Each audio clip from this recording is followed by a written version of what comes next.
तर शिंदेची शिवसेना 49 जागांवर आता सध्या पोहोचली आहे। 49 जागांवर शिंदेची शिवसेना आघाडीवर आहे। मागच्यापेक्षाही शिवसेनेच्या जागा या ठिकाणी वाढताना पाहायला मिळत आहेत। दिंडोशीमधून ठाकरे गटाचे सुनील प्रभू पिछाडीवर संजय निरुपम यांनी आघाडी घेतली आहे। तर संजय निरुपम यांनी 600 मतांनी आघाडी घेतली, त्यामुळे सुनील प्रभूंसाठी हा मोठा धक्का। दिंडोशीमधून ठाकरे गटाचे सुनील प्रभू सध्या पिछाडीवर आहे। तर कुडाळमध्ये निलेश राणे आघाडीवर, वैभव नाईकांसाठी मोठा धक्का। कुडाळमध्ये निलेश राणे आघाडीवर। निलेश राणे हे सध्या 280 मतांनी आघाडीवर आहेत। शिंदे गटाचे उमेदवार निलेश राणे, तर गुहागरमधून भास्कर जाधव 7700 मतांनी आघाडीवर आहे। तर कुडाळमध्ये निलेश राणे यांची आघाडी, तर वैभव नाईक हे पिछाडीवर गेले आहेत।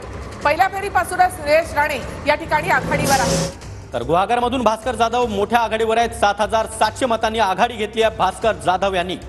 तर भाजप 107 जागांवर आघाडीवर, शिवसेना 49 आणि राष्ट्रवादी 32 जागांवर आघाडीवर।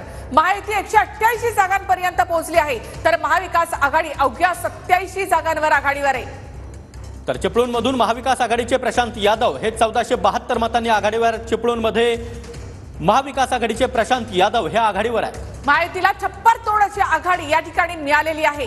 3 पक्ष मिळून इथे 188 जागांवर इथे आघाडी मिळाली आहे, तर महाविकास आघाडी मात्र त्याच्या अर्धी पण या ठिकाणी दिसत नाही। दिल्लीमध्ये भाजप कार्यालयामध्ये त्यानंतर आता जल्लोषाचं वातावरण आहे। दिल्लीमधील भाजप कार्यालयामध्ये आता जिलेबी देखील काढली जाते। तर राजुरामध्ये वामनराव चट्टप अपक्ष उमेदवार आघाडीवर।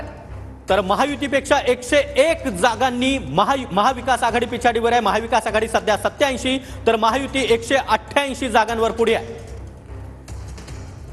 तर जवळपास 100हून अधिक जागांवर महाविकास आघाडी पिछाडीवर। दिल्लीमधील भाजप कार्यालयामध्ये आता जल्लोषाचं वातावरण आहे।